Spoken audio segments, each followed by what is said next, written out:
presentations lined up, and hopefully we have all three. I mean, we know we're going to have two of them for sure. We're still waiting on the third presenter. So if there is Michael in the room, please raise your hand. Oh, you want Michael? Oh, great. So we will have three presentations. And if you've been attending the past meetings, we used to start at 6:30, and we just moved this to 7 o'clock this year, starting this year. Hopefully this timing is more conducive to everyone's schedule. And I am Priya, one of the organizers of Mobile Monday and Arbor. My co-organizers, Keith and Dave, whom you're probably familiar with, are not going to be in today. They have some conflicts. So you'll see a lot of me today because I'm going to be also presenting. So you'll have to bear with me. Yes. Will Michael, if you're ready, we thought you could go in first. Oh, if that's fine with you, or do you want to go? Well, I can take it. You want to do first? You just need an adapter. Okay, I can do that. So we'll start with Michael from Mobile Apps, and he's going to give us his experiences from building an iPhone, or rather an app development company, a really successful one at that. So he's going to walk us through how it was building an indie, or going indie and developing an app. Yeah. Okay, I'll give you a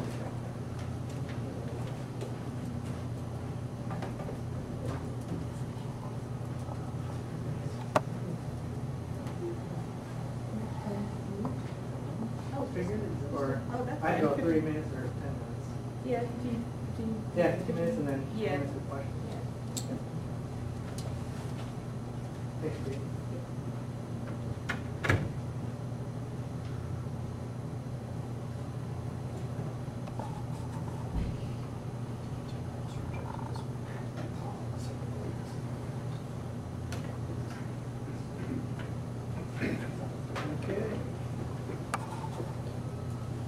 Well, hi everyone, my name's Mike Antaran. I'm from a small indie company called Marvel Apps, and Keith isn't here. I've never met Keith before. Yeah, Keith isn't here. Keith and he's out of town. So.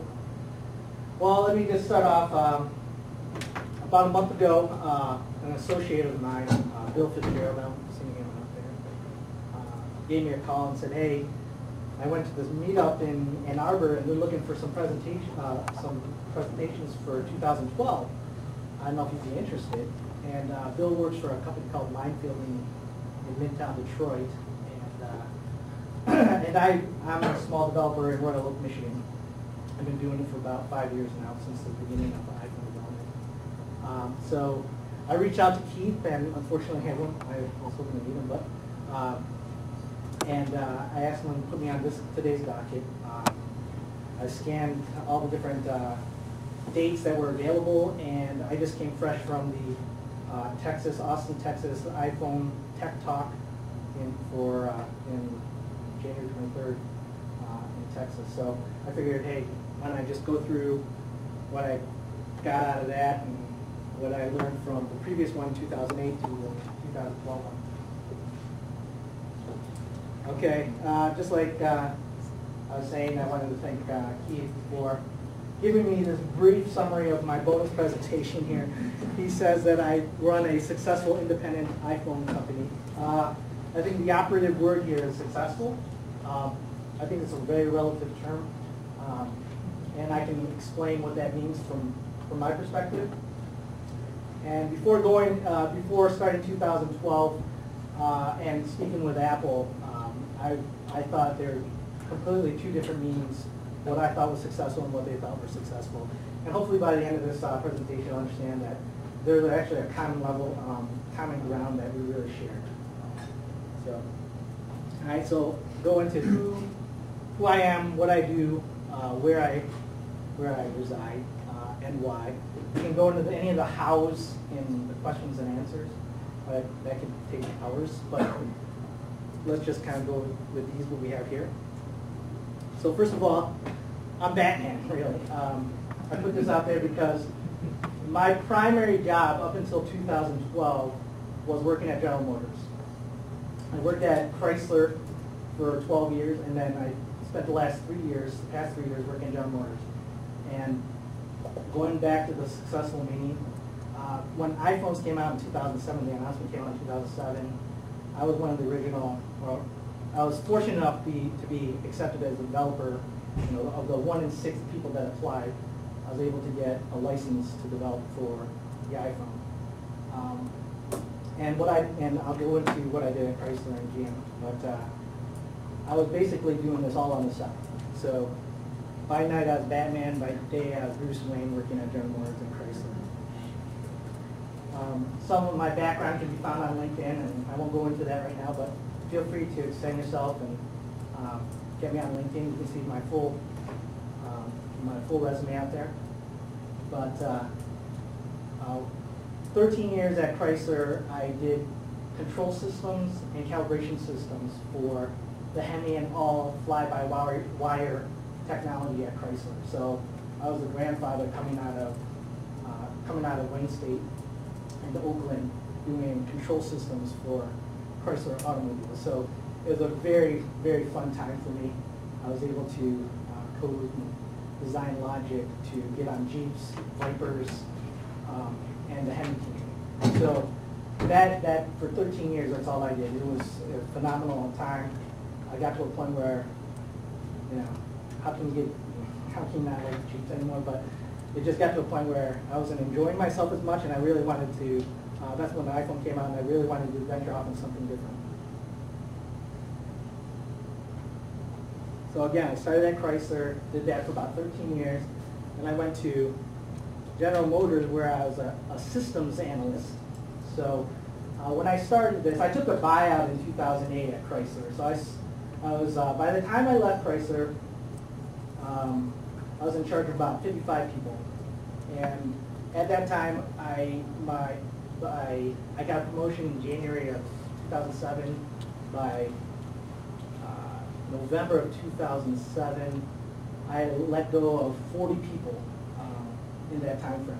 So it was one of those things where I was presented an opportunity to really do a great job in what I was doing using the latest technologies, MATLAB and cloud and all the services and all the stuff I really like to do as a hobby. I could implement that at Chrysler, and that's how I was kind of sold the job. Well, I had to let go of about 40 people, which was a very, very difficult time. And so I went down to about 15 people. Of that, I had to offshore about 30 people over between India and China. So I was around 45 by the time I left, 45 individuals I was in charge of. Then I took the buyout. I was privileged to a lot of the things that was going on. They said, hey, year and a half salary, we'll give you a car. I said, hey, why not? I'll try it. So I did that, and for a year, I was just doing iPhone development. I just had a baby, my second child. Did iPhone development and just kind of played around and did a whole bunch of stuff. Next thing you know, I had to get a job again because we were expecting another child. So I said, all right, I can go to General Motors. So I went to General Motors for 3 years, and I was in the General Motors. I was a systems analyst. So what a systems analyst does is we, through all the different tools, all the different logic out there, we try to predict fuel economy and performance numbers for engines worldwide. And what I learned from General Motors was it's a big company, and I was always afraid of that. Chrysler was great. I knew Fiat was coming in. I already went through a whole Daimler-Chrysler merger before. I didn't want to go through a Fiat-Chrysler merger. So General Motors is really cool because it was all under one belt. Everybody was under one team, and it was great. It was really cool. However, I got bored with it. So this is where my success comes in. Officially, when I started this 5 years ago, I said in 5 years I need to be an independent developer. And so as of 2012, I handed in my 2 weeks at General Motors, and I'm doing this full time.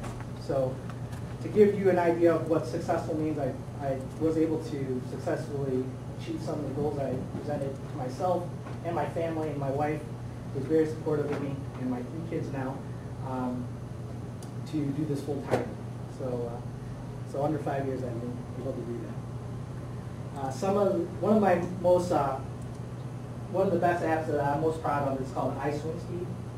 And I develop applications for the sports category. So I'm a very niche application developer. So one applications I have, which I'm very excited about, I'm very proud about, is the iSwings, because it takes in a lot of different aspects of the device itself. What you do is basically you put your iPhone down 6 iPhone lengths behind the ball with the mic pointing to the ball, and you swing a golf club, and it tells you your speed of your club head as you impact the ball. So, and all I'm doing is just using the microphone to catch when your club swings past the phone and when the ball is impacted. And I know that this is 27 inches, so I know I can tell you the velocity is. Now, one of the things that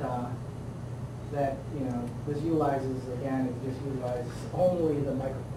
Nothing else. Just set it down. This app was actually rejected about 4 times by Apple because they were worried about putting the iPhone in the And it took some time, but I finally convinced them. You would have to have like a 27-inch divot to even get close to do it. So, but they were all still skeptical. But this would kind of goes into the iPhone 10 top, which I had in 2008. I was actually able to meet a lot of the individuals that were looking at this application. And so I was on a first name basis with these guys, and I had just the same amount of chuckles talking to them about it. But so this application is a very simple app. It took about 6 weeks to develop. The hardest part about this app is the amount of analysis that you have to do in getting, making sure the wind doesn't affect it. This was made for an iPhone 4, an iPhone 3G. And then the 3GS came out, which had a different mic to it, so there's some nuances that I had to make for that. Then the iPhone 4 came out, that I had a different mic to it, so I had to adjust for that. So this is where all my training at Chrysler came in, because manual transversions versus automatic transmission versus 4-liter, 2-liter, whatever. All these different configurations I had to build into the application so I can accommodate all the different variations and builds of the phone. So. Work through all that, but the hardest part again was is taking this very high frequency of information and analyzing it in real time. So you only have to wait. As soon as you impact it, it shows up what your speed of your club head is. You impact that ball. It's that simple. So this is one of the apps that I'm pretty proud of. To give you a little detail on where this goes, I won't go into numbers, but. It's enough. It's paid for itself a number of times over. But this is my breakdown of the application itself. It's worldwide. It's really exciting. It's funny. I always thought North America would be my biggest takers for this app. It actually happens to be in the Far East regions specifically. So this is in the United States. California is the biggest downloaded area for this app. This is just in the last week. So all this data I just got like an hour ago. So this is in the last week where I'm using flurry.com to give you an idea where it's But one thing's for sure, certain is whenever Tiger Woods plays golf, my application gets a big hit. So during the President's Cup in December, I got a 45% increase in downloads. When Tiger was in the hunt 2 weeks ago, I had a 25% increase in downloads. So it's kind of funny how trends go with everything, but it's kind of funny. But and then when I released it, that's when Tiger was actually doing well, and then he had a year that was pretty awful personally. So. South Korea is my most downloadable area in the world. Korea alone topples both the United States and Europe in downloads. Okay. So one of the things that I'll get into is localizing your app for the different languages. Luckily for me, it's just numbers, so all I had to go was in the metric system, the Royale with cheese, if you will. So I didn't call it Big Mac. I had to call it, use a metric system for these guys. That's all I had to do. But localizing is one of the major things that you need to do from an app perspective in order to be successful. So I gave you a little sense of where I am success-wise. Personally, I'm able to do this full time. That was a goal of mine, so I'm happy about that. Am I, on my Facebook? No.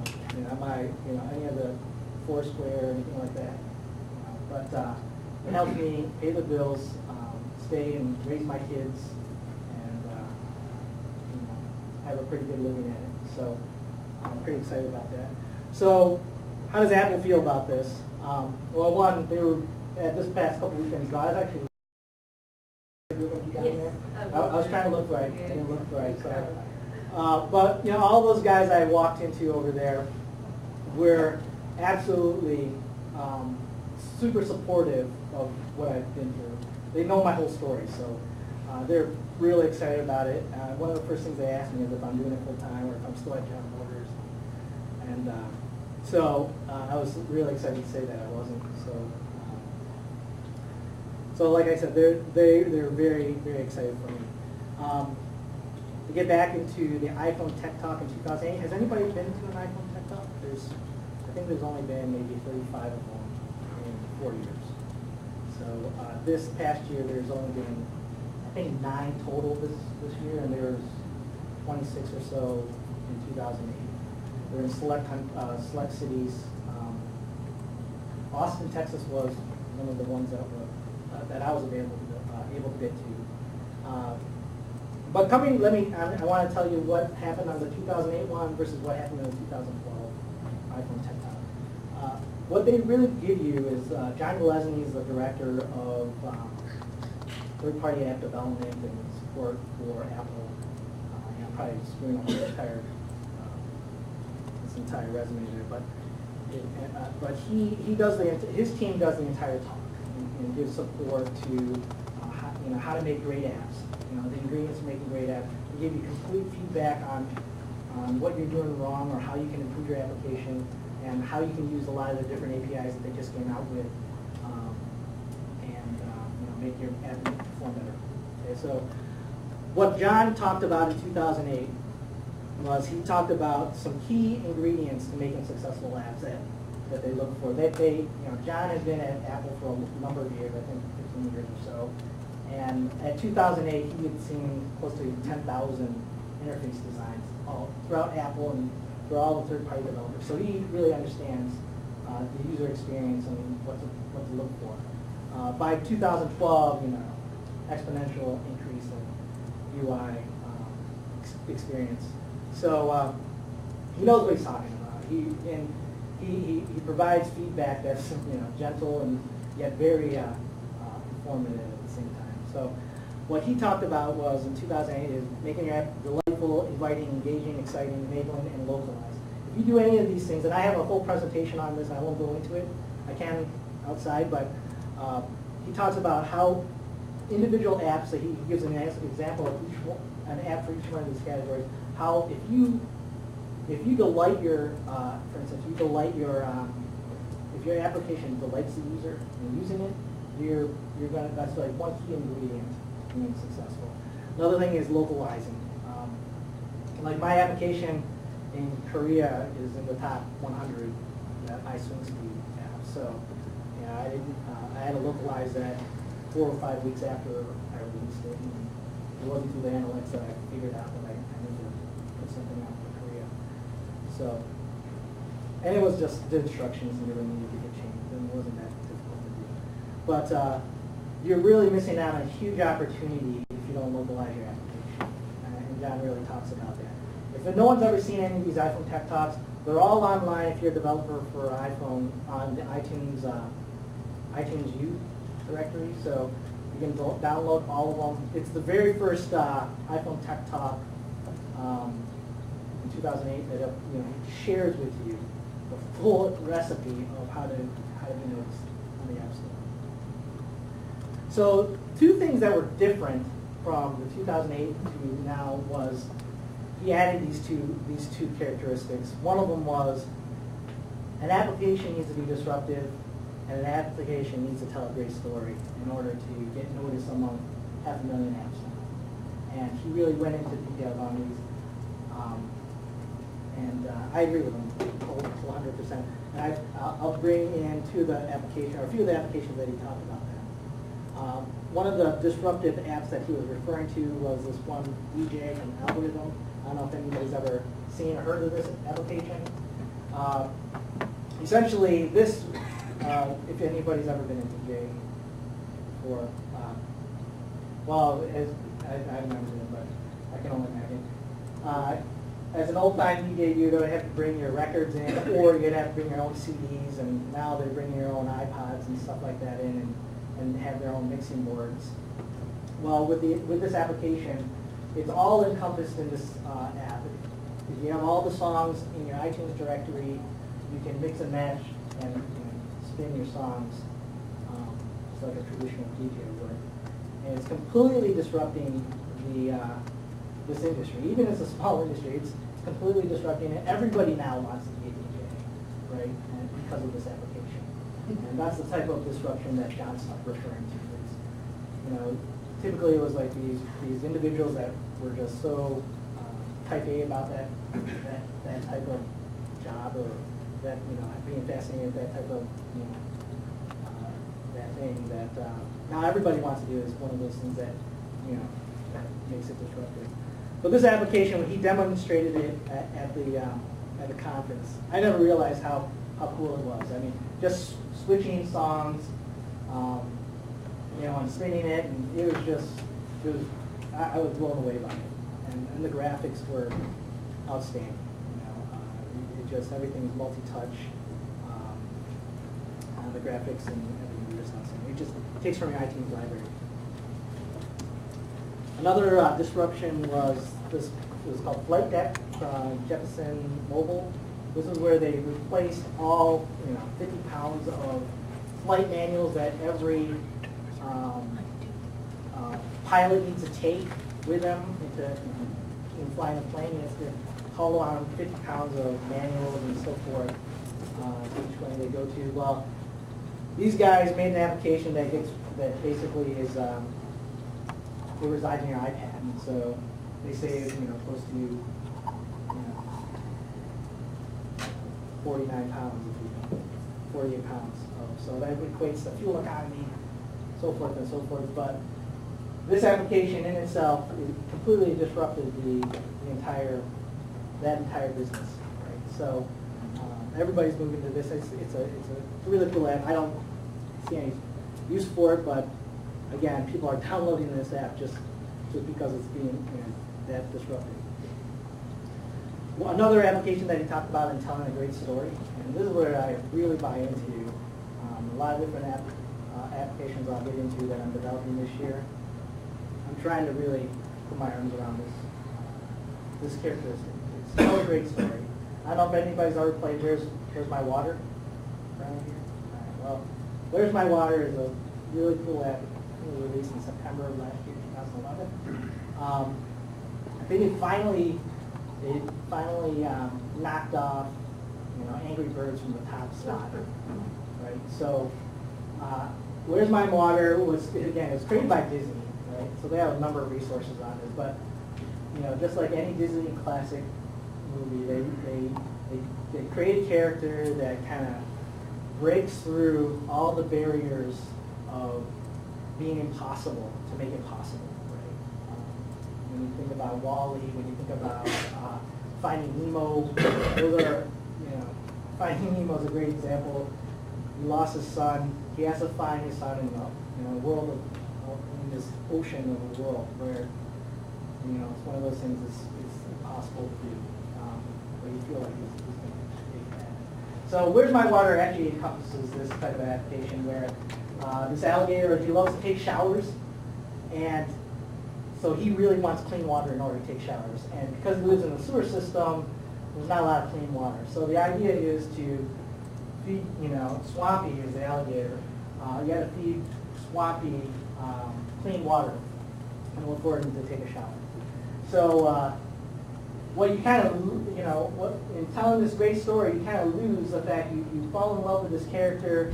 And the whole idea is for him to take a shower, and you kind of lose the fact that he's in the swamp, or he's in the sewer. He's actually living in the sewer. So you kind of lose yourself into the story of what they're doing here, in a traditional sense of what Disney does. And when you play this game, you have fun in it. You really have a great time. I bought this soon after September, around October timeframe, and my sons, they love it. So, but yeah, it's just a good. It's an example of how to tell a great story. So I don't know if I talked about a lot here with regards to Marvel Apps. Marvel Apps this year, I'm really bearing down on only doing 3 applications maybe this year and doing some consulting work. But I'm really making 2 applications that are geared towards like 2 games, and one application that's for the music industry. So I'm pretty excited about that. It's a very niche. Well, all 3 of them are very niche applications. I'll ask you now. How did you get your app's name out to the public? How do I get my app's name out to the public? It's a good question. That's a very, given there's 500,000 apps that are out there. Which are compelling, which tell good stories, which are disruptive. Yep. All those things. So Yeah. how did you do it? By the way, congratulations. Thanks. For swing speed, I go through the what I call traditional markets, Facebook, Twitter, all that stuff. What helped swing speed is I actually got a pro to actually try it, and from him trying it, it spread kind of throughout there. I contacted John Daly, I contacted all these different pros. Daly actually responded to me. And then at the time, somebody hacked into his Twitter account, and he lost all his Twitter followers. But in any case, it's very difficult. It's from an independent developer standpoint, it's something where you really need to pay attention to all your analytics. So is John Daly a pro in the market spot? Yeah, he was a pro. He's a pro on the PGA Tour. And so he mentioned it once, and I got a few downloads there, and then it's word of mouth from that perspective.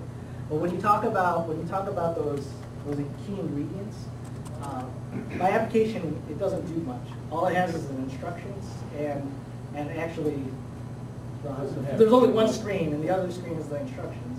So the key to that is it's very simple to use. Anybody can use it. Anybody, just if they understand the instruction screens, anybody can use it. You don't have to fuss around with it. And that's some of the things that Apple talks about is in design your app, really make it so it's very simple to use. I do some consulting for a lot of different companies, and to me, I feel like I'm always explaining, whittle it down to the problem you're trying to solve, right? And solve that problem in 30 seconds. If you can do that, then you're going to have one key step into being successful. And obviously, great graphics is a huge play.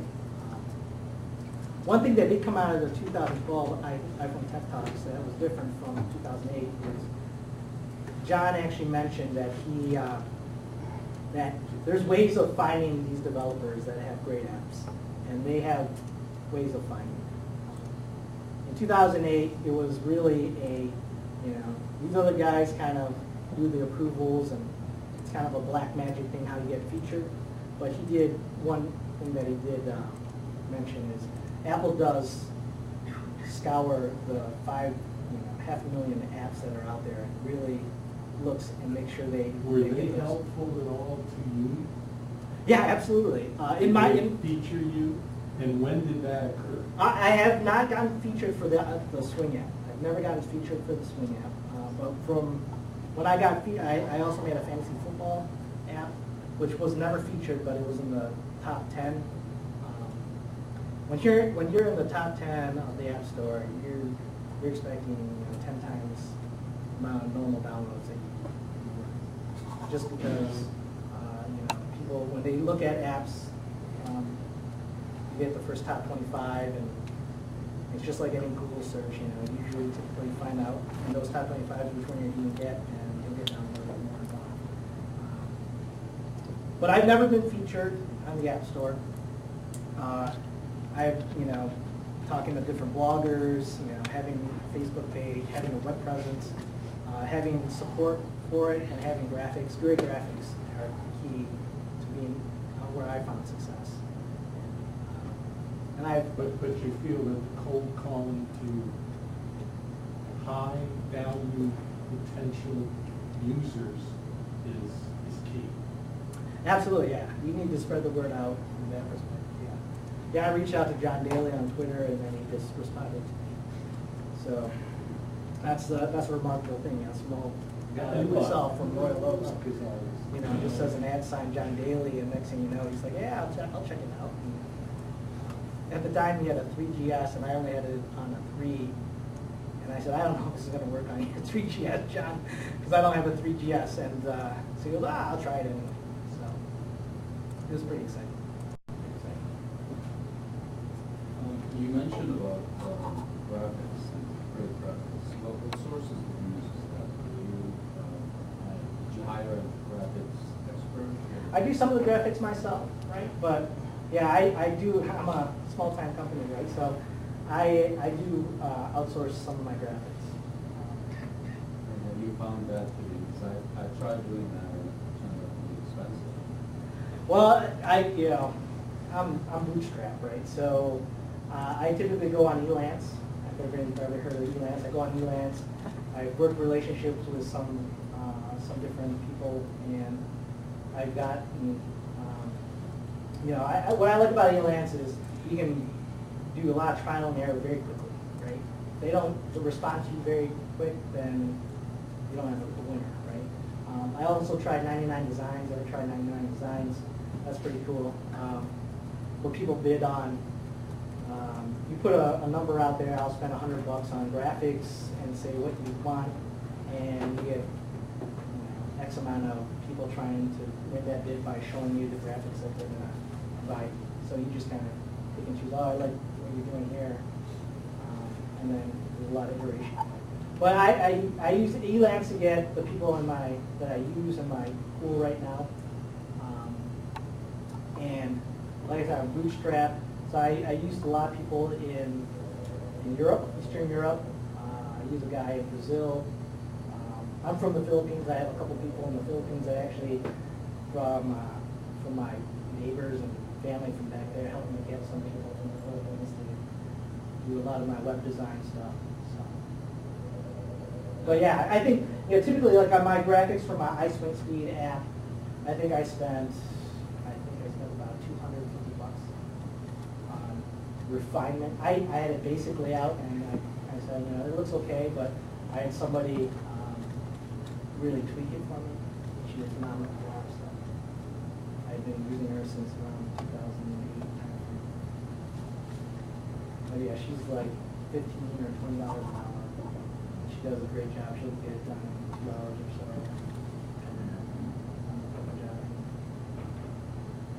How did you decide which language to go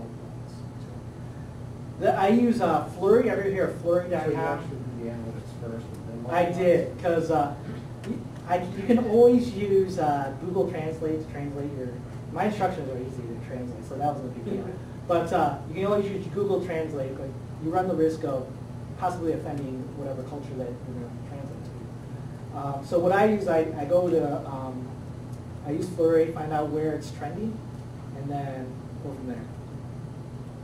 So I use it, and what I found success in, once I do a release, I'll follow up a release like 4 to 6 weeks later with improvements. No new feature, just strictly improvements. So.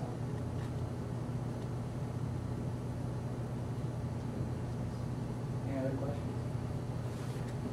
Besides the physical aspect for the approval process that they're worried about, were there any other things you learned that you wouldn't have expected as far as getting approval? For the iSwingSpeed,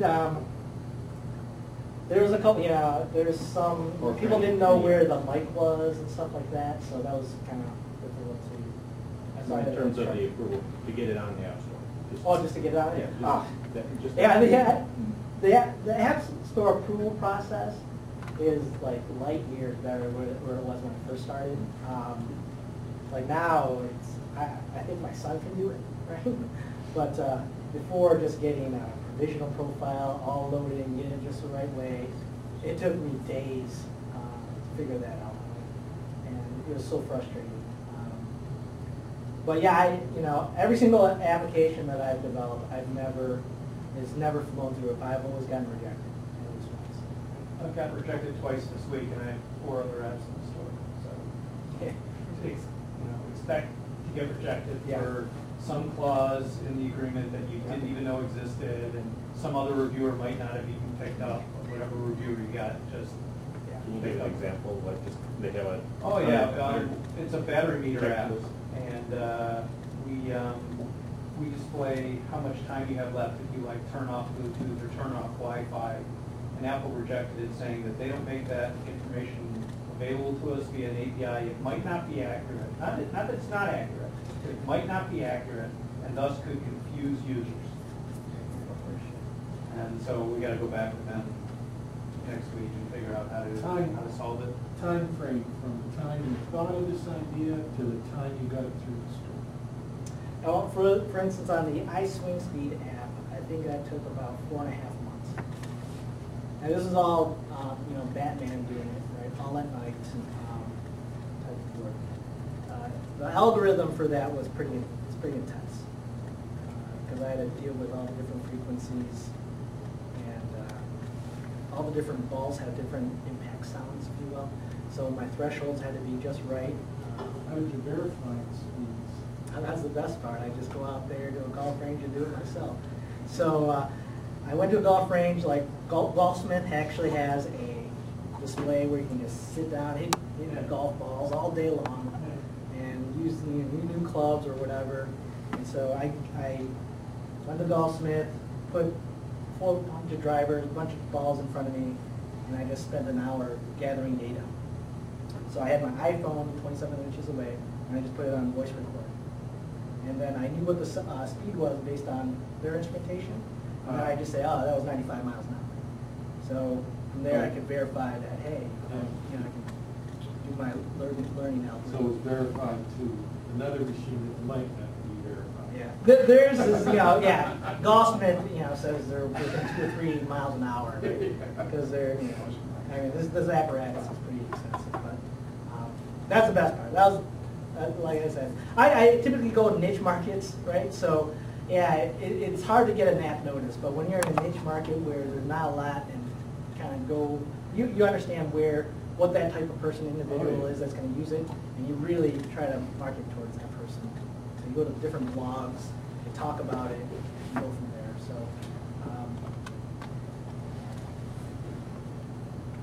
it's a tough business, to get your apps noticed.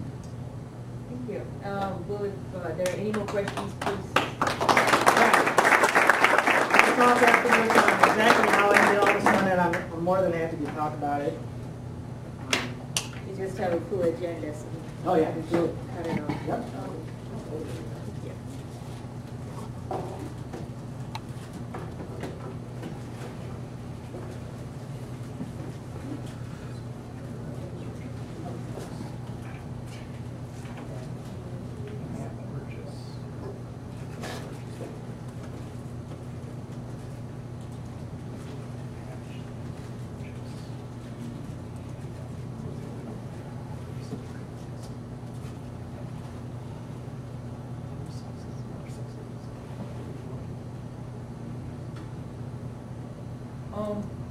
I also want to do introductions, but probably we'll wait until the presentation's over.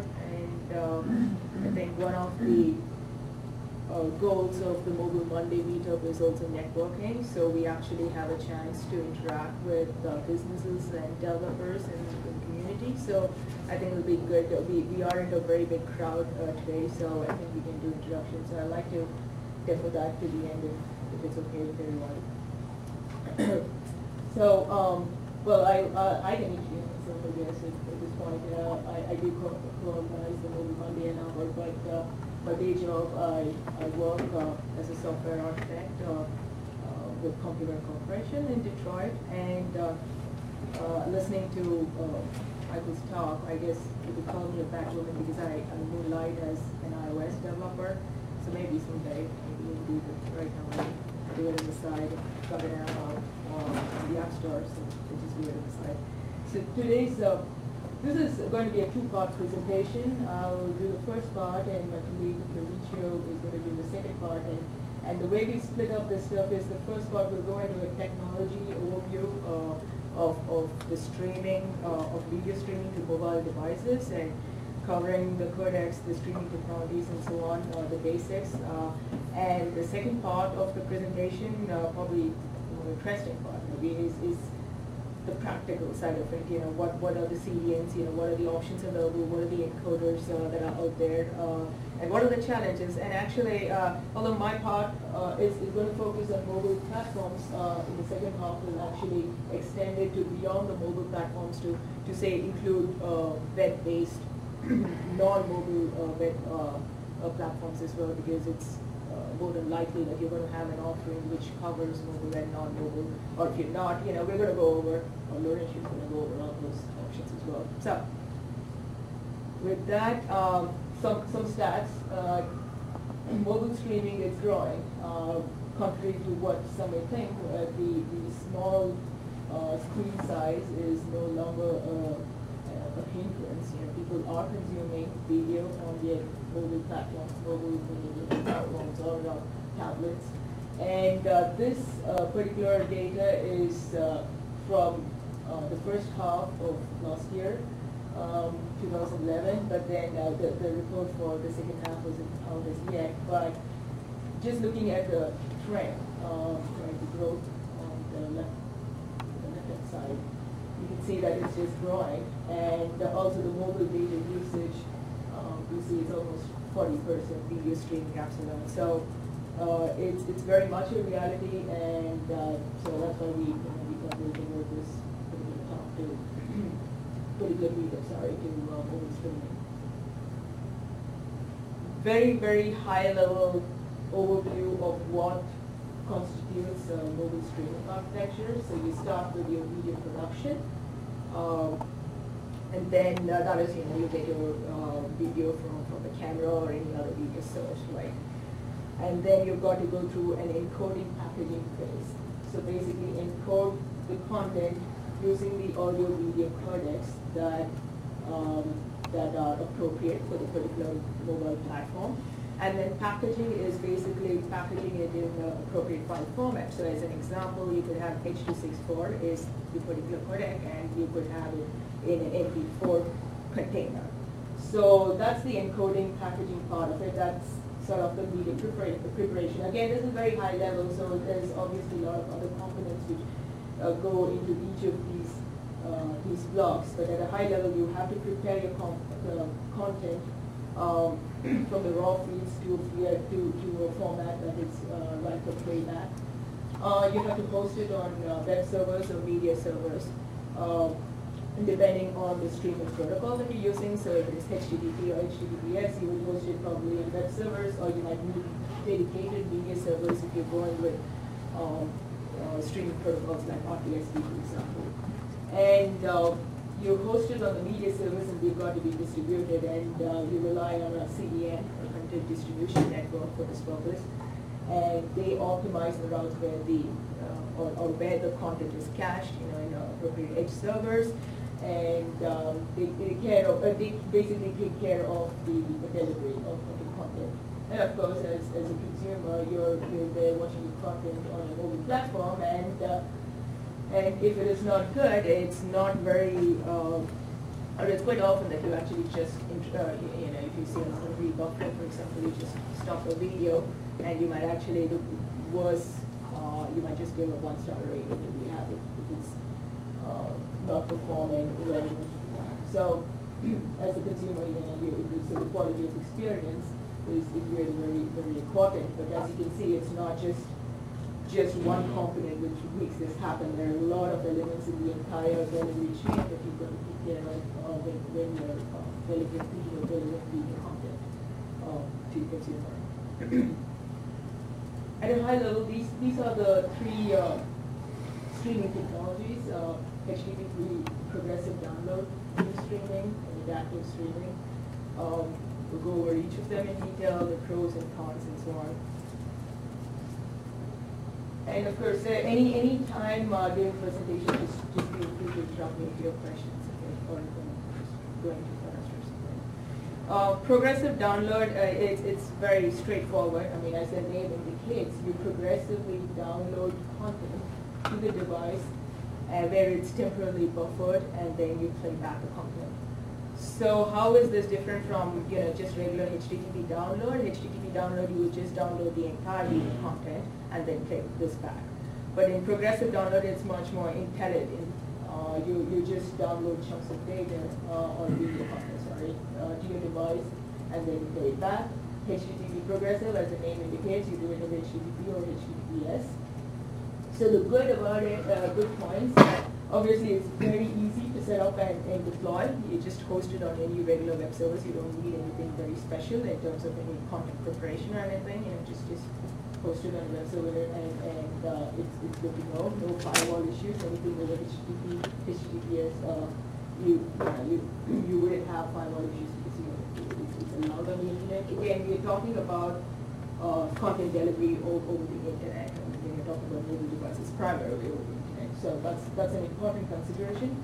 And it's suited for short duration videos. So when you're looking at 2-3 minute videos or in the order of seconds, like 30 seconds, ads, trailers, promos, and so on, it's very convenient. I mean, it's suited for that. You can download the 30-second video and play it back. But on the flip side, the bad is it's not going to be suited for long duration videos because you're going to have your video in a single encoding, a single bit rate. So this means that if you experience changing network conditions, which is very typical in a mobile environment where you probably would start watching your video in a Wi-Fi, network in the house, and you step out into your cellular network, so there's going to be a change in network conditions. It's not going to work, or you're going to experience jitter or rebuffering depending on how much bandwidth is available. Live streams, because obviously you don't, because you're going to keep downloading the video and play back, so it's not really suited for live streaming. Startup latency, you download, anytime you download and play back, there's going to be some initial latency while the buffer fills up. Sometimes the way they get around it is, you play some pre-roll ad or something, before the video starts playing, because that's like 30 seconds or something, and that will take a whole lot to just stop playing. So you have a pre-roll ad to mask the effect of the startup latency. But that's an important consideration there. Startup latency, number of rebuffering attempts, or the duration of rebuffering, all these are important criteria when you're looking at quality of experience of a video stream. You can't do any advanced trip play control, trip play or advanced or VCR type controls, fast forward, rewind, pause, and so on. You can't, for example, fast forward to the end of the stream. You can only see to a content location which is being downloaded, obviously, because the rest of it you not get to. Content protection issues, you have HTTPS, but that's for the encryption part. But once it's downloaded, there's a chance that it could be copied over and so on. So it makes it a little more difficult. No video adaptation, because you've got single encoding, discuss that. So that's progressive download. It's the simplest. It's available on all platforms. The next one is true streaming. Name indicates, it's basically streaming of a video content, so there's no local buffering of the content on the device with the playback. Obviously, there's going to be a little bit of buffering because you need the decoder to decode the decoder buffer to play back the stream. But what this essentially means is you're not downloading some video segments and storing it locally and then playing it back. The most well-known true streaming protocol is real-time streaming protocol, RTSP. It's actually more of a control protocol than a media protocol. It usually works in conjunction with some other media protocol like RTP or RTCP or UDP. So, but this is the signaling protocol, so you have it actually extends HTTP. I mean, it's very similar to HTTP in terms of the format, the headers, and so on. But unlike HTTP, which is stateless, there's a concept of a session, and it's stateful, and so on. So you can negotiate, for example, the device capabilities, the bandwidth negotiation can happen, and you've got AAA control, play pods, and so on, factored into the protocol itself. So good. It's very appropriate for live streaming. So if you're dealing with live streams, true streaming is probably the best option. You've got AAA control, no initial, pretty much all the bad that was in the progressive is really handled through streaming. But the last point about suited was streaming over managed network. But managed network, what I mean is a network, like a walled garden network, a network where you can make some cost or bandwidth guarantees. So for example, like AT&T is the network. I mean, if they are delivering an on-demand video service or an IPTV service, you can negotiate, you're paying for that service, you can negotiate some level of bandwidth. And although RTSP itself doesn't do the bandwidth negotiation, there are other protocols that go hand in hand with RTSP, like RTCP. You can negotiate bandwidth, and then you use a resource reservation protocol like RSVP to actually reserve the bandwidth. So a managed network essentially means a network where there are some cost guarantees in place. So you don't really care about changes in bandwidth network conditions. If you want to have this over HTTP or an unmanaged network, for example, there is some server-side video adaptation that's possible where you can have RTCP receiver reports coming from the client back to the server, and the server uses its judgment and adjusts the stream that goes on. Your second bullet point, I'm confused over what you mean by over multiple transports. Like it could be over UDP or it can be over RTCP, so that. But not simultaneously? No. Okay. No. The multiple. Yeah, not at the same Yeah, time. yeah. Just there are many Multiple options. transports. Of Yeah, I meant many what I was options. reading from that, I was saying, whoa, the question is. The bad, I think this is like two biggest issues. I mean, it pretty much outweighs all the good. The cost of setup, it's expensive. You need dedicated media servers for setting this up. And firewall issues. It uses a special port, 554, and it could be some other port as well, depending on how your setup is. And this is going to be an issue if you're trying to stream over the internet. So these are two big blocking issues when it comes to deployment of true streaming technologies over the internet. Adaptive streaming. So again, I'm going to talk about adaptive streaming in the context of mobile devices. You do have adaptive streaming which goes to non-mobile devices as well. But you don't, for example, the reason I'm mentioning is someone might ask, well, you mentioned HTTP live streaming and so on, but you don't mention Microsoft Smooth Streaming or Flash has got their own dynamic streaming, because those are for the non-mobile platforms. I'm talking about mobile. In fact, the second one is also probably not. It's just a standardized version of live and a whole lot of other adaptive streaming technologies. But live streaming is probably the adaptive streaming technology. And so what adaptive streaming means is the video is adjusted based on changing network conditions. And unlike the previous case where I say there is some server-side bandwidth adjustment, this is all client-side adaptation. So I'll go over the details in the next couple of slides, so it's clearer how the content is prepared and how the switching happens and so on. But at this stage, it will be suffice to know that the client side detects the current bandwidth conditions. So it's very much dependent on the current implementation of the player, right? I mean, it detects this is the current bandwidth condition, and whatever works for that condition, it requests the video which is appropriate for that condition. So if you're moving from 3G to edge, or from Wi-Fi to 3G, or from 3G to Wi-Fi, and so on, it automatically switches between, say, a high quality video to a medium quality video, or a low quality video, and so on. So the video adapts to changing network conditions. So the biggest advantage of this is you're not going to be seeing this rebuffering, which is a big annoyance. So people are okay with, well, as long as it switches and you're seeing your video and audio, that's fine. But the worst part is you're sitting there and you just see the loading video indicator. So so you have a better user experience because you're adjusting to network conditions. And it's also, I mean, there are two parts to the deployment story. In terms of what servers you need and so on, you can use the existing web servers. You don't need any special media servers like the RTSP case.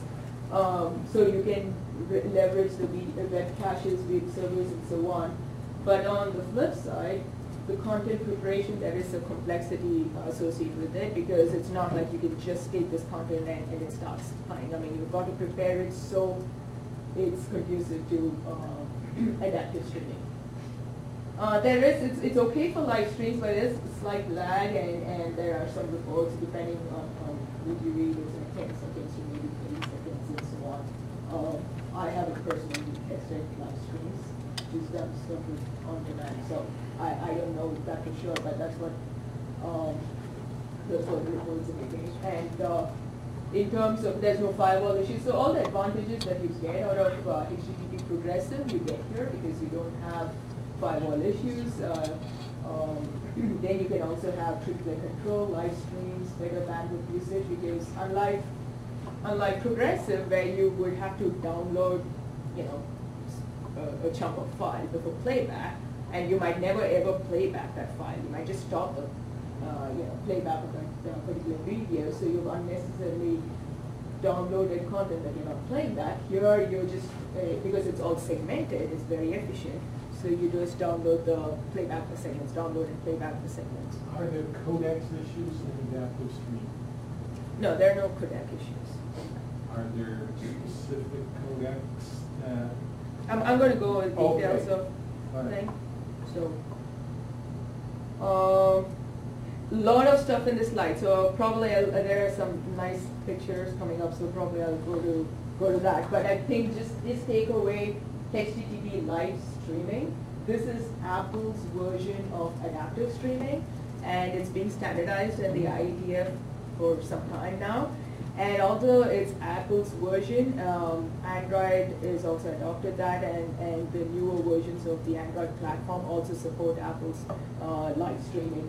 So in today's talk, I'm going to be focusing specifically on Apple's version of adaptive streaming, which is called live streaming. Now, fundamentally, all these various live streaming or adaptive streaming variants, like dynamic streaming, Adobe Flash or Microsoft Smooth Streaming, they fundamentally are the same, but there are differences in the specifics. So whatever I'm going to be discussing here, it applies only to live streaming. So don't worry too much about this slide. We'll talk about the picture here. Content preparation, as I described earlier, one of the probably the bad things or the not so good about live streaming is content preparation. You have to prepare the content so it's conducive to adaptive streaming. So first you start off with the original content, right? The original file. It could be in any encoding, any format, doesn't matter. And then you take that and re-encode that into different encodings, into different alternates, as we call it, or different renditions. So again, I'm talking about adaptive version of HLS. I mean, in just HTTP live streaming, you really don't have the different variants. You don't need this part. You just go through this step, and that's your live streaming. So this part, what I'm describing here, is adaptive streaming. So you actually encode your stream into different bit rates. So I could have one which is appropriate for, 3G networks, one for 2G, and one for 3, just WANAPs or Wi-Fi networks, for example. So I would have 3 renditions, as they call, or 3 alternates of the file, of the original content.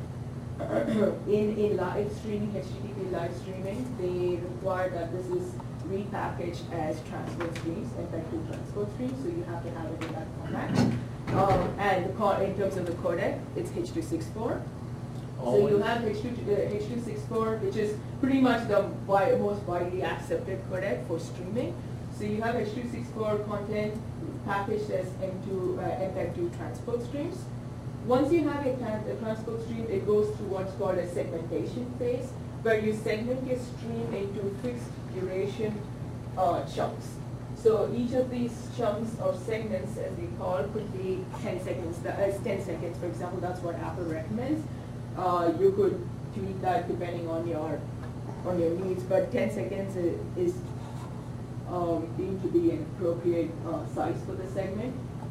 So each of these segments by itself actually is a transport.ts file, a transport stream file.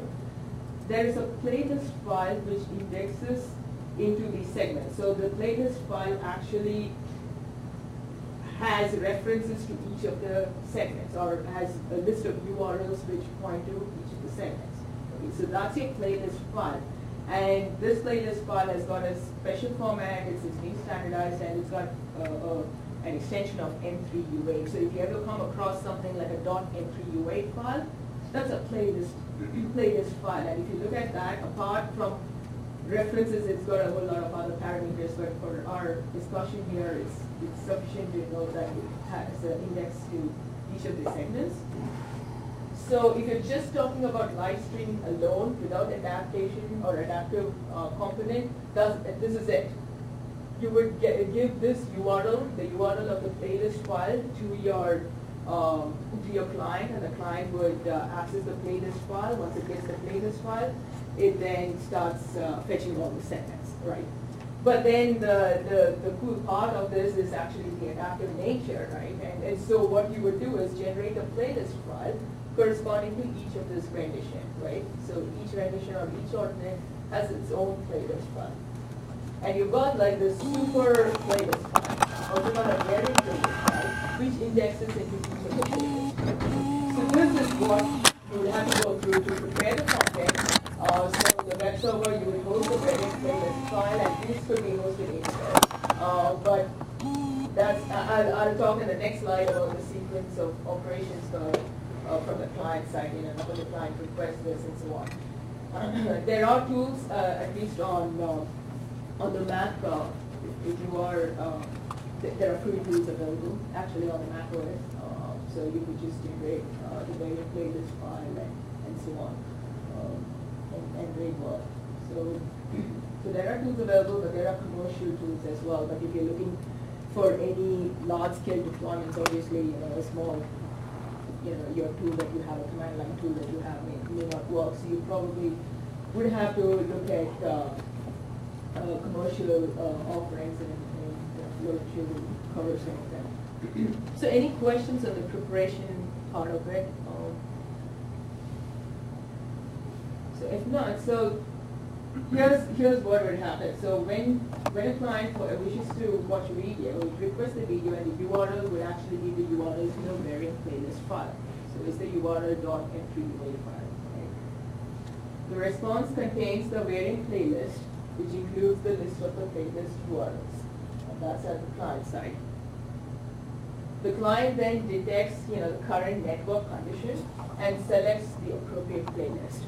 Right? It knows what its current network condition is, and that's why this particular protocol hinges a lot on the player side implementation and how it detects the network conditions and detects the current bandwidth requirements and so on. So there are variations in that. So it's not that you would have, say, an iOS platform and an Android platform playing, the same way. There's the same content, same network, probably adopted, because there are variations in the player implementation. But regardless, it chooses the appropriate playlist file. and that's sent back to the client. And now this is the playlist for a particular alternate or a particular rendition, right? So each of these media segments is the actual media content.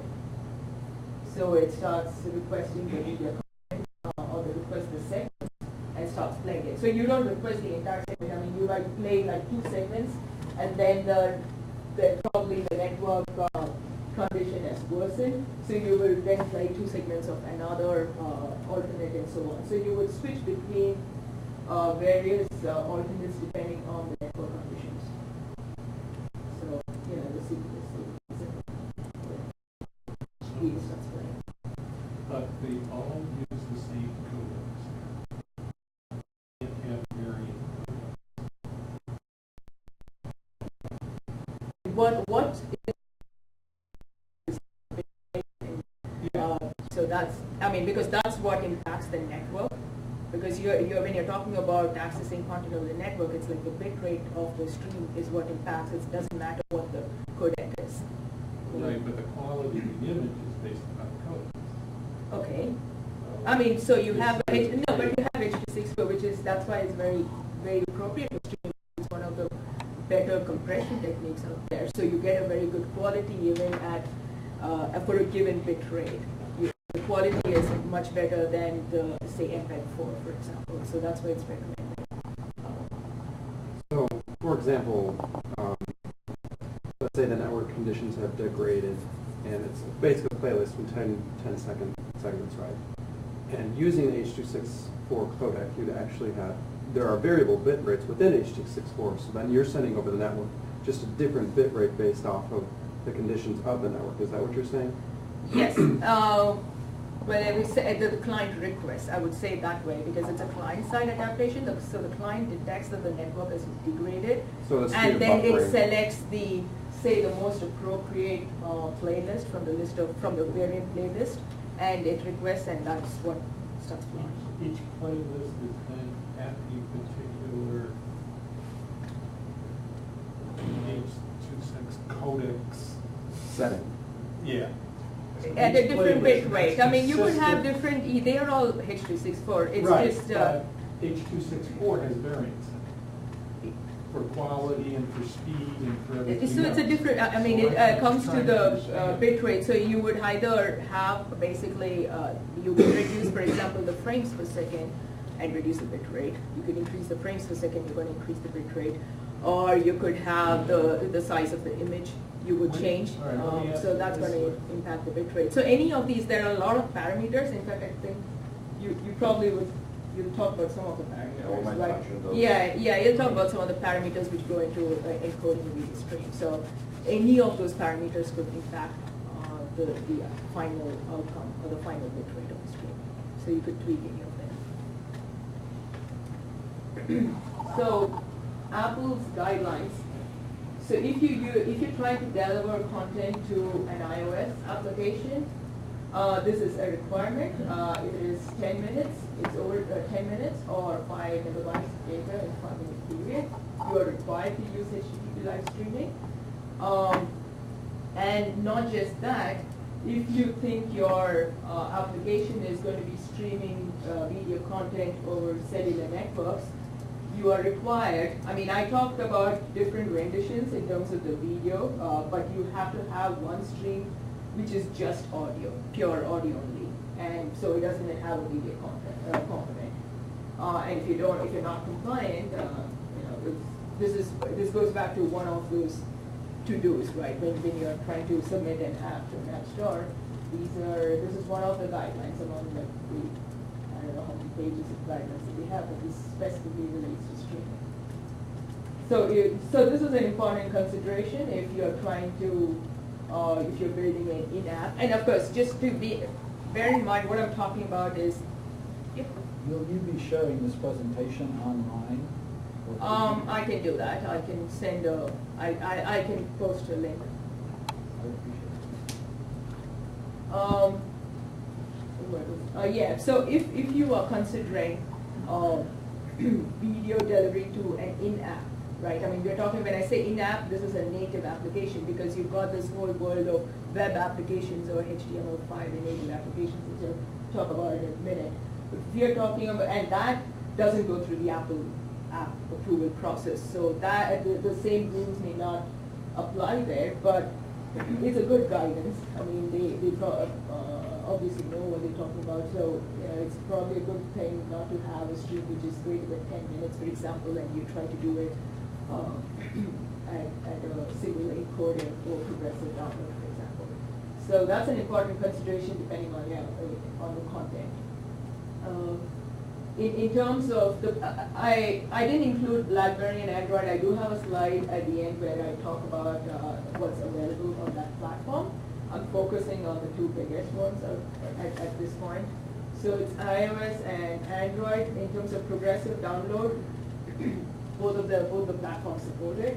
But if you're looking for HTTPS, you have to look for Android 3.1 and above.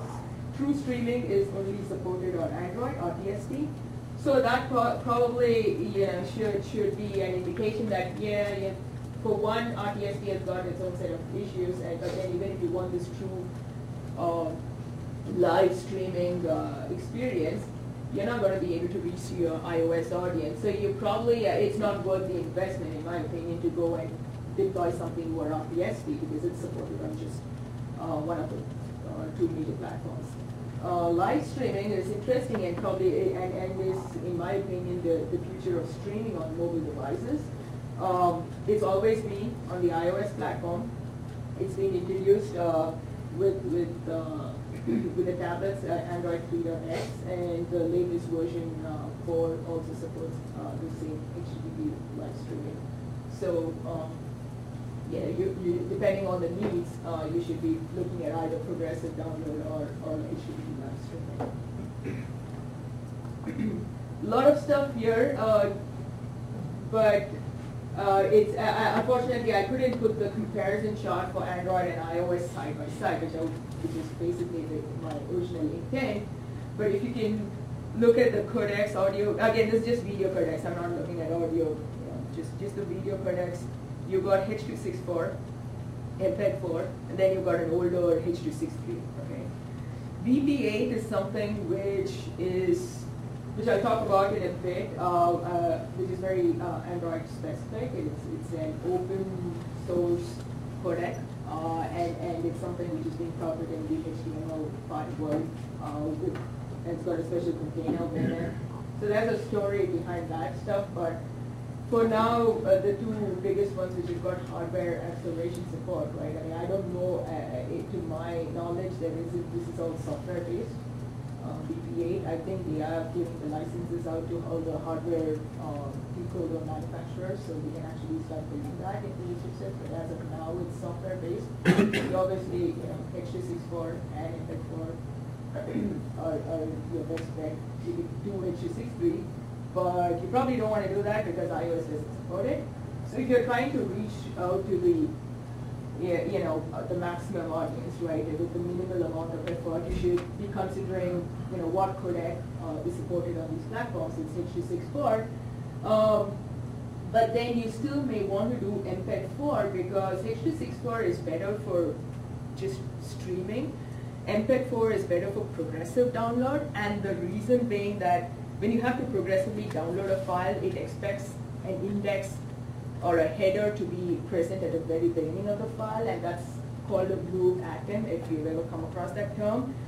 So in H.264, it means if you want to use H.264 for progressive download, there needs to be some preparation where you actually move this index header up front. So so it works for progressive. So in short, you probably are okay using MPEG-4, which doesn't really give you the best compression as H.264.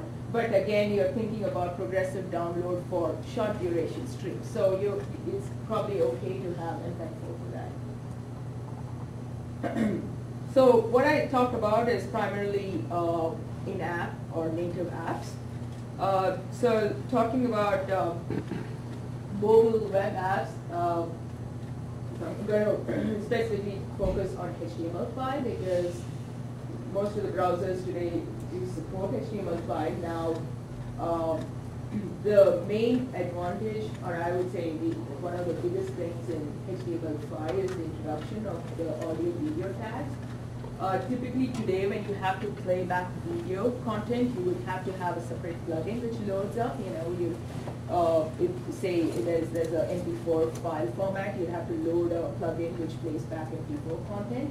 But HTML5, this is going to be handled natively, so you don't really need to load an external plugin for playing back the content. It's played by the browser itself. So, so this is probably, it's a good thing that they thought about it, but the not so good thing is they didn't think about all this stuff. I mean, right now it is a last call, and the recommendation for that is 2014, so it's some years out. But that doesn't mean that there aren't deployments out there, but what it really means is deployments out there are not going to be uniform. Each browser deployment is going to have its own set of nuances and variations, and also many areas. This is important because, okay, you've got the audio video codec. They say this is how you launch a video or launch audio within your browser. But they don't go into specifying a lot of other components around the whole video experience. For example, what are the containers? They don't standardize that. What are the codecs to be used? They don't. And actually, that's the second part is one of the biggest areas of contention, actually. And I'll talk about that a little bit more. Streaming protocol, they don't tell whether you have to use HTTP live streaming or you use true streaming or use progressive. They don't mandate that. No word about DRM. Nothing about the player interface, which means you could have different look and feel across all the browsers. They don't specify that this is where your play goes, and this is the look and feel of your player. None of that stuff. The player interface is not specified. And this is just some of the areas, right? And I don't think they don't have any intentions of specifying this as well, because it's already in last call. So what this, and this is a pretty good website to go to. I mean, it's got actually on a per feature level, the level of support on these various browsers. As I mentioned, I mean, there are browsers out there, 2/3 of them support HTML5, but since it's not standardized, or many of the areas are not fully specified, you've got a lot of variations in the implementation. So, one of the biggest issues right now is in the codec space. H.264, we talked about that. I mean, it's supported natively, hardware acceleration and so on, but it is a patented technology. So which means any hardware manufacturer who needs to build, or any manufacturer who wants to build or support these codecs has to pay royalties or to get a license, the patent license. And there is there's a consortium or an organization which actually maintains the pool of patents related to H.264. And Microsoft, Apple, a host of other vendors are part of that consortium, and notably missing from that is Google and Motorola. So they're not part of that particular consortium. So you have one camp which is a strong proponent of H.264, and they're going to be supporting only H.264 on their HTML5 browsers. But Google is going to, I use the term loosely WebM here, but that's the container. And you've got VC8, which is the codec. But they introduced, they had this acquisition some years ago, and they introduced this open source codec called VC8. And they are threatening not to support H.264 in their Chrome browser. The last time I checked, it's still there. But they said they're going to remove it, so it's only going to be VC8 and so on. But as of now, iOS, and if you're looking at non-mobile platforms, so IE and so on, they are not going to natively support WebM, which means you're going to have third-party plugins if you want to play WebM content on these browsers. And on the other side, you've got Google saying, well, we're not going to support. So the collateral is us, right? We're going to now support content in both these formats if you're targeting web applications, because you don't know what's going to happen in future or incarnations of a particular platform. Just as note on Windows, BlackBerry, the thing is, well, if what I said was not complicated enough in terms of, oh, what do I support for iOS and Android, this just makes the landscape even more complicated because these two platforms don't support HLS. Windows Phone supports its own proprietary Windows media, media streaming and smooth streaming. BlackBerry has got RTSP and progressive download. The good thing is they all support H.264, so that it should be a codec of choice. There's no support for WebM on either of these platforms. So if you really, depending on the needs of your app and your target audience, and if you're trying to reach Windows and BlackBerry users as well, you've got to consider that, well, live streaming is not going to be sufficient. So if your video is of long duration, or if it's going to be live, you probably have to go with RTSP or smooth streaming. So it's just going to, it's another consideration. Flash on mobile, the good part is it's one less thing to worry about. Flash and probably Steve Jobs, people here would say I told you so. So Flash didn't, they withdrew from the mobile platform in November of last year, where they said they're not going to support the Flash player on any of the mobile platforms, but they're going to focus their attention or all their resources on HTML5, which means building HTML5 tools for HTML5 and so on. So older versions, no, you never had a problem with Flash on iOS because they never supported that, right? So you never had a problem. Now, if you are using Flash for some older versions of Android, just beware that they're going to stop this. So in future, you're going to have to migrate away from Flash and probably use HLS or something else. So, but if you're just starting off, and if you're targeting just mobile devices, I would say just don't bother with Flash. That's my opinion, because it's short-lived. So in summary, what are the things, right? H.264, you've got to support that for streaming. WebM for web apps, because right now all the H.264 is supported on Android as well. You don't know where it's going to lead. Maybe a couple of years they'll stop support for H.264. We don't know that. You probably might want to support WebM as well.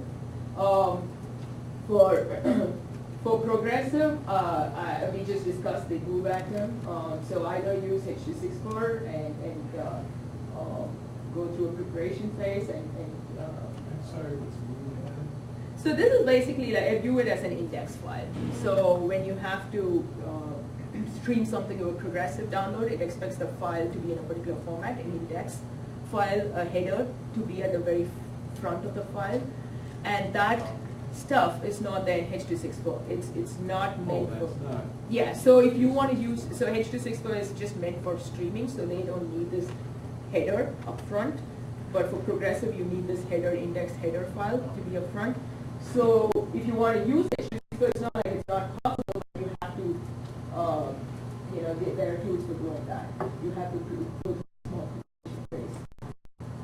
Support Apple HLS unless you're looking to just have short duration content.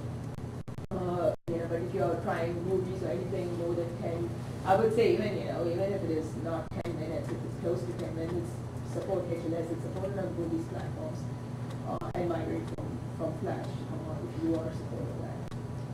So that's it, and that's Twitter and that blog and stuff. Okay, thank you.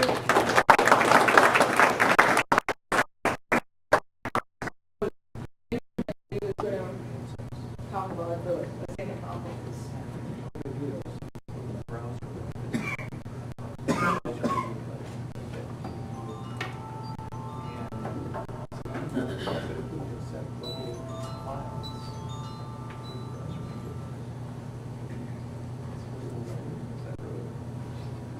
My name is Laurentiu Cucos. I'm working for Compuware. I'm a technical consultant there. And for the last few months, been working on this project that has it's a video delivery platform, which Compuware has part of development aspect of it. So I'd like to touch a little bit with on some aspects of video delivery as a solution for mobile and web as well. And probably talking about web on this gathering is not quite right, but for mobile especially because it's such a particular way of delivering data, and you probably have to invest quite a bit of time on preparing those streams and worrying about where to store it, how to deliver, and deal with all the encoding aspects and stuff. You want to do it for both aspects about at the same time. So I have a use case that I'm going to use is basically this app that I'm working on, and kind of walk a little bit through the pain of analyzing, finding what we need to do, encodings and so on, and kind of share with you a little bit of that experience, CDNs and so on. Just a few numbers in here, pushing the limits in terms of video is the biggest thing for network these days. 2007, 10% of all the traffic was steamed for YouTube. 2011 on Netflix alone had 29% of all the US traffic, 22% on average. Europe, 33% of all the traffic is movies and TV streaming, basically. And mobile, we saw, Priya mentioned 39%, 52% out of that is YouTube alone. So it's coming pretty big, and with enhancements on network technologies, 100 gigabit switches and so on coming along, probably that will facilitate more video being delivered on more places. So, web versus mobile, and again, I've been running over this article the other day about everybody's talking mobile app first. That's go mobile, and then web is second. We're on this article saying, well, actually, maybe you want to say web second first, and then mobile first second, because you have tendency to kind of forget about the web.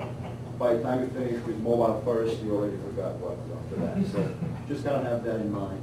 For this app that we talk about, we kind of consider web first, and mobile second, because we wanted to make sure we got all the pieces figured out, and it's a little easier to work with, to expand with, and so on. So that's why what the decision was made to have web first.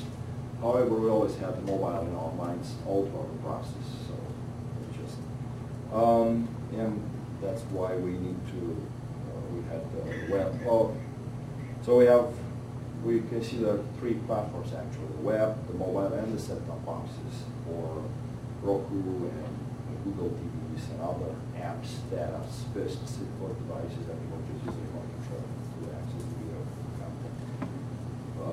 Probably the video is the most, it's easier to use on a big box perspective to type stuff.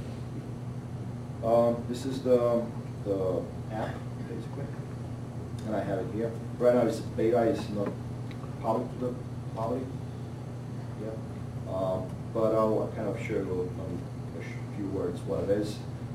It's a video news aggregator where independent providers, but certified providers, control providers within areas can upload videos to the site, and then you, as a user on that particular city or area, you kind of can filter and see only the content that was within the region where you are. Or you can go to the national view and have a national aspect of it.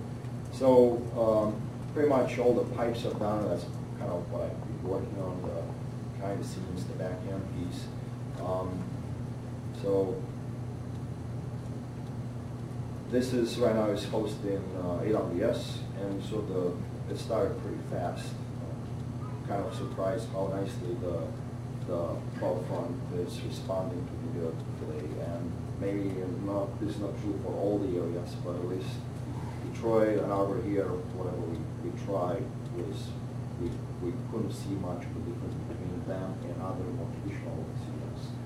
So that's kind of nice. But we'll get to some issues. Okay, how do I test actually the same quality will be we will have to our country, and how do we track that? What are the relevant parameters that we have to look for? So that's kind of the idea, the context, the summary, payment video aggregator, 2-3 videos with some news.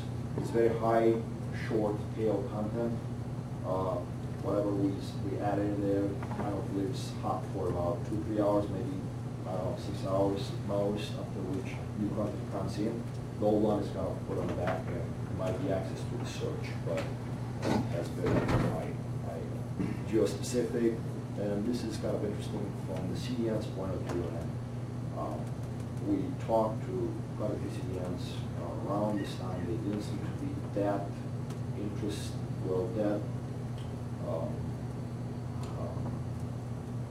happy from the fact that pretty much a lot of content will be very specific to regions. They don't have to, we don't move the content too much unless somebody on one end of the country access content. From the other hand, on the national view, they pretty much everything kind of stay localized within a few pops. So we thought that might be so incentive, I think, that idea or whatever. We'll get to the CDNs and the talks we had with them. It's planned for very high volumes. We are hoping to get a lot of traction, a lot of viewers in here. So it's video on demand first and live streaming second. Right now everything is just short clips uploaded, but the goal is to potentially have somebody with a camera or the phone taking video, uploading live next time. So that will play some role in our planning. And again, I'm going to probably go over some of the things that Priya already talked about, and I'm going to skip over that. Just wanted to point a few specifics for the web, traditional desktop web. The containers, the format's pretty much the same. The only difference is that on the web, when you have the browser, you have to deal with plugins and to ability to play certain codecs on old PCs and new systems and so on. So you have to kind of look at the range of codecs and players to support that will cover most bases. Unfortunately, we're kind of stuck on the web on the desktop with Flash for delivery. And HTML5 is definitely an option if you go progressive. But even with HTML5, you still have to have. At the time when we did the initial investigation, we realized that we need 3 codings for Ustream, HTML64 definitely, Fiora, and EP8. Going recently to their site, and I think I still have this one here.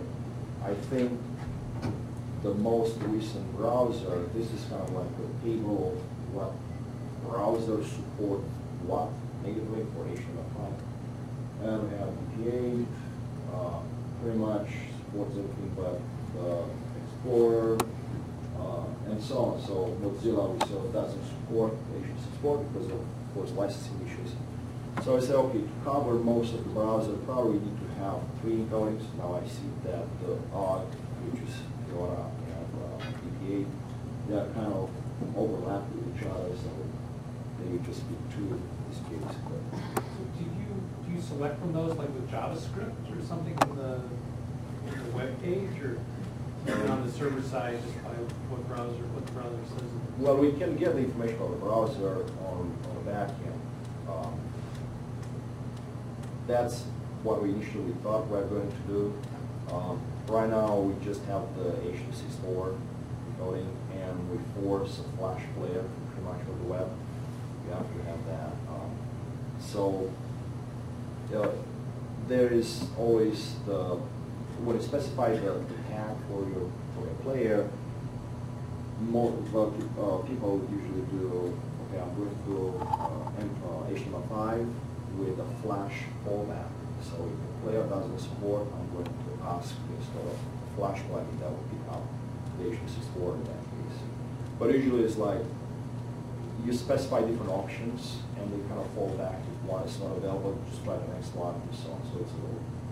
What have you found about quality and speed between HTML5 and Flash playback? Again, I'm not a video specialist, and there's I'm a not whole asking- art I'm in not that asking as about well. a video specialist, I'm saying the decision on which one do I use is gonna be based upon the speed and the quality of the video that's gonna get presented. And I'm questioning about Yeah. HTML5 and Flash. The authors are saying, which are Adobe, are saying, we're moving away from Flash because we can get better speed and quality on HTML5. And yet you are trying to make that decision, and I'm saying, why? Yes. Shouldn't be a difficult decision. Yes, and there are some other I'm smaller asking, parts of. because I'm yeah. missing, I guess I'm missing something. The HTML5 is nice, and I think will have a great future, but we couldn't get everything what we wanted out of that. In, let's say, styling, we wanted to have a certain styling on the player here, right? Oh, okay. Got It's it. like you see Okay. borders, I can Got it. customize Yep. buttons, and you know, Okay, that's. and that's just one of the things that Yeah. is yet defined. You Yeah. also can't protect it. So, I mean, if you're streaming a movie, you don't want your movie coming down to the browser unprotected. And that's all HTML5 supports right now. Yeah, and HTML5 is mainly progressive, it's only progressive right now, according to the specs and whatever the browsers have implemented, or specified or general browser specified URL, it's kind of 1.1, 1.5. So yeah, that all works around it. In terms of getting fast something out there, I say put HTML5, and if you don't want to do anything special with even analytics behind or customized buttons and so on, then that's the fastest way.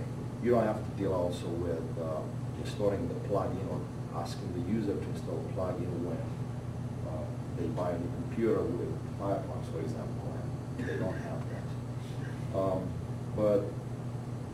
And again, we went back and forth a million times, just making the decision which way should we go? Should we go streaming, progressive?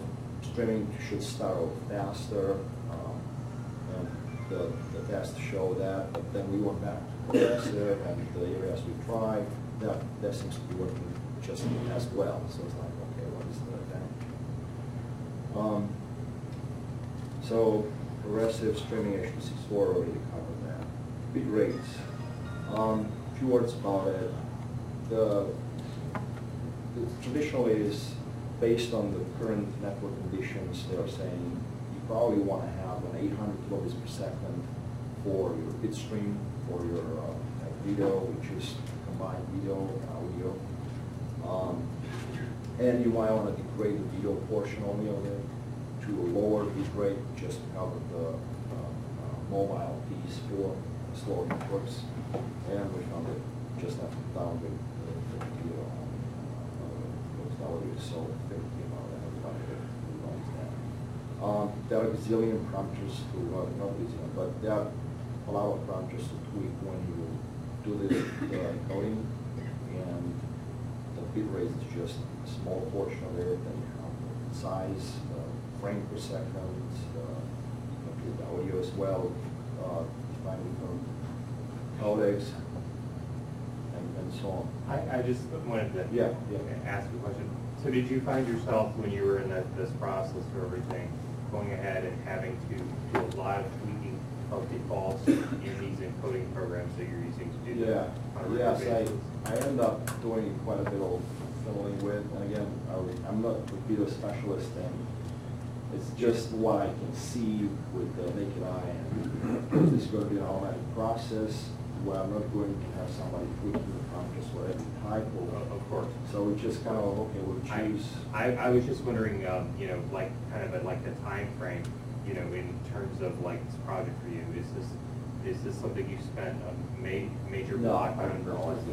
I fiddled with it. I tried quite a few parameters there, but that was, I just asked. yeah. No. The hardest part was the audio. If Okay. you start messing with audio, you notice it right away. Right. It's very, I mean, you can have a stale image, but if the audio is perfect, you say, okay, but the audio is choppy. So I spent quite a bit of time on that. Encodings, we have, we just changed the codecs basically from whatever, in this particular example, people can upload any type of video they want anything with any codec.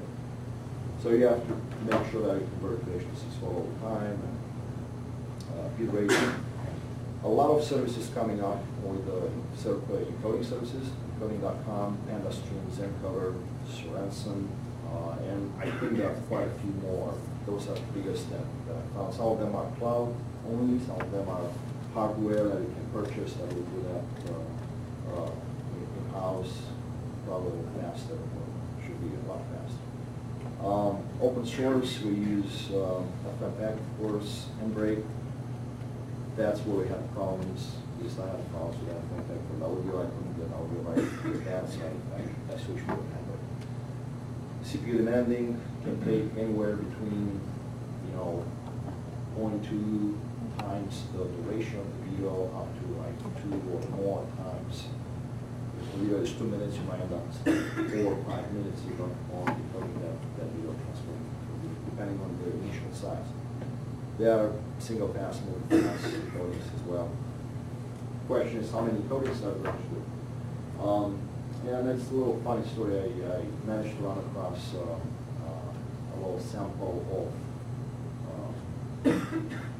HTML page that was displaying the video from NHL. And I looked in that file and there were like 17 encodings for different bit rates, different platforms. They built up in Windows, they were covering BlackBerry, they were covering Corsair S. So it's like just amazing how much they put and you have to do if you want to cover the same thing today. So that's why we kind of say we're going to limit that to one codec, enforcing the flashware and everybody for now. I'd like to see 0. We'll get to that. So CDNs. So of course, we're thinking about how can we make this scale and how can we make it start really fast in any place, start talking to CDNs. Had a conversation with Akamai with level 3, I think it was Brightcove also, which is not really a CDN, with Highwinds. So we had, and with Amazon as well. So we have the traditional guys, Akamai level 3, Brazilian pops everywhere. You will expect smooth starting and rotation around.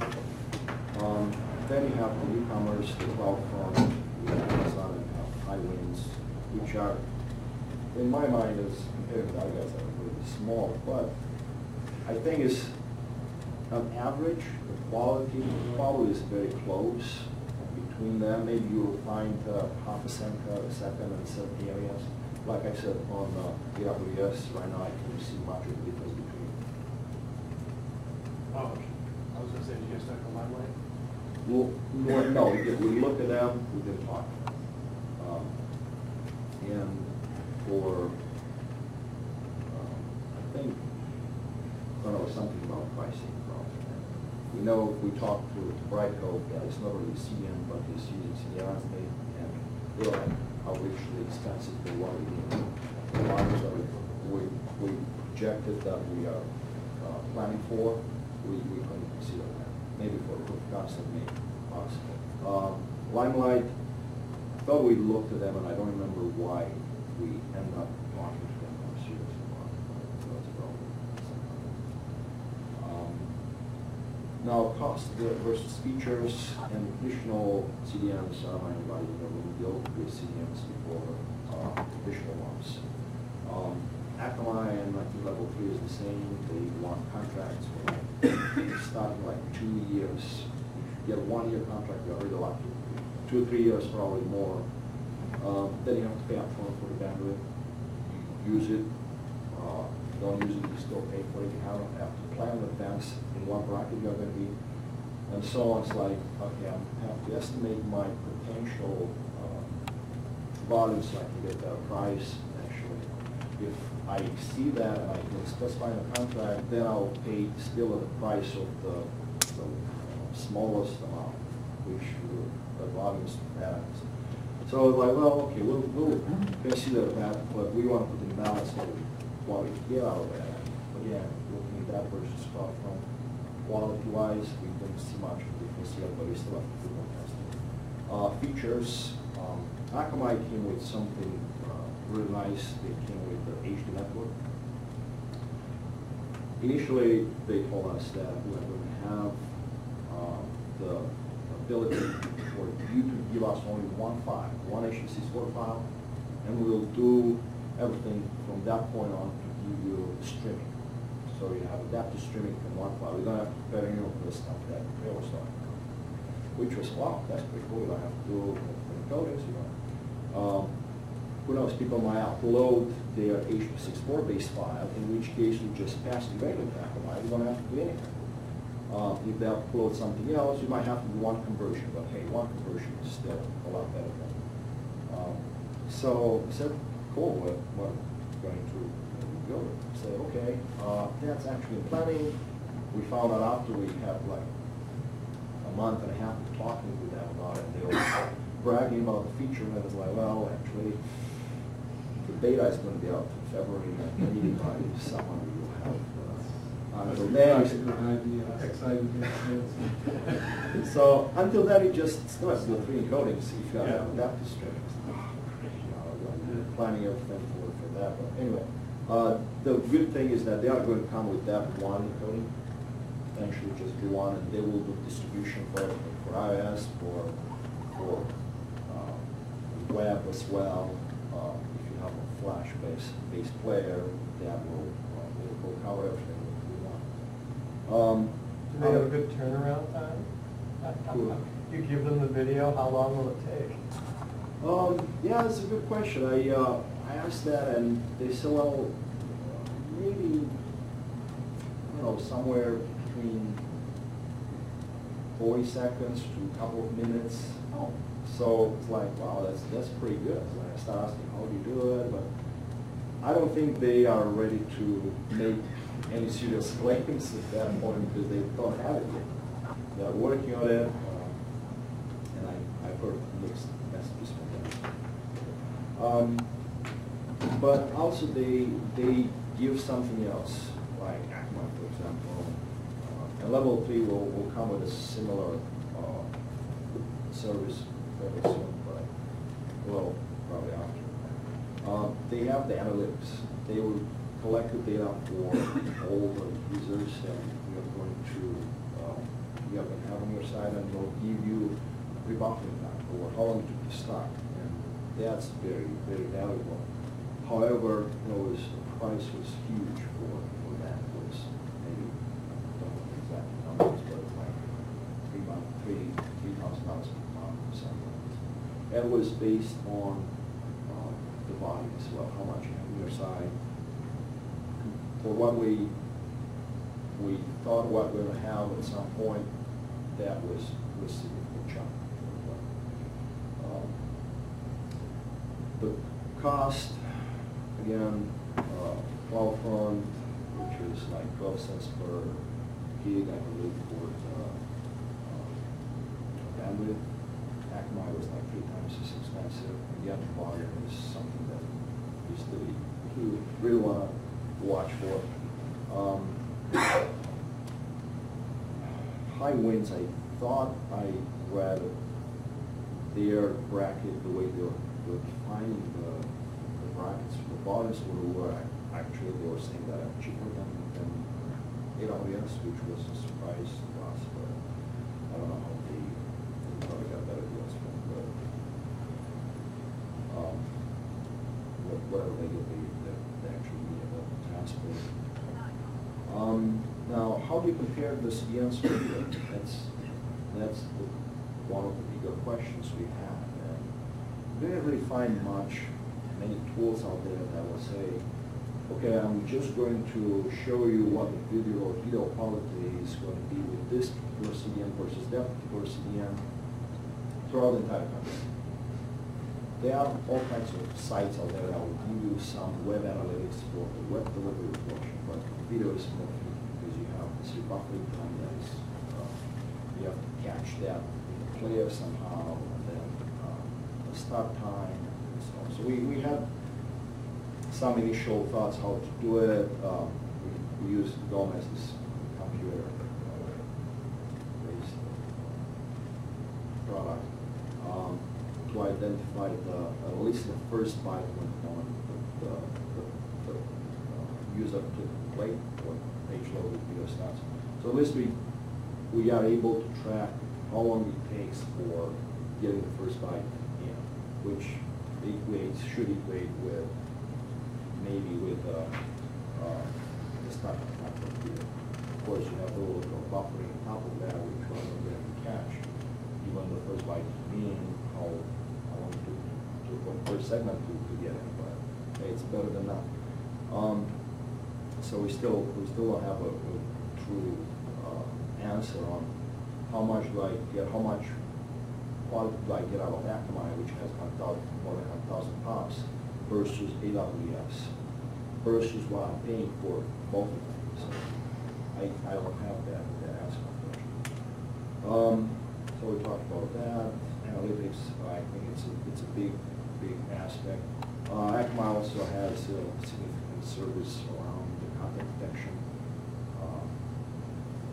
In other words, just set up, without spending too much time, they will have the access to be served only from particular servers, URL sharing and so on. That's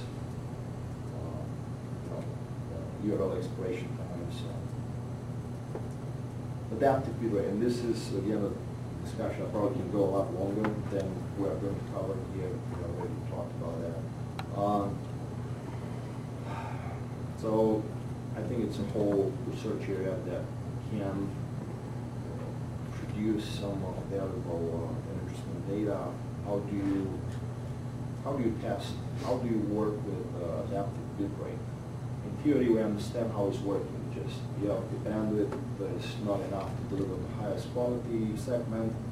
Then you should fall automatically in the smaller, lower bitrate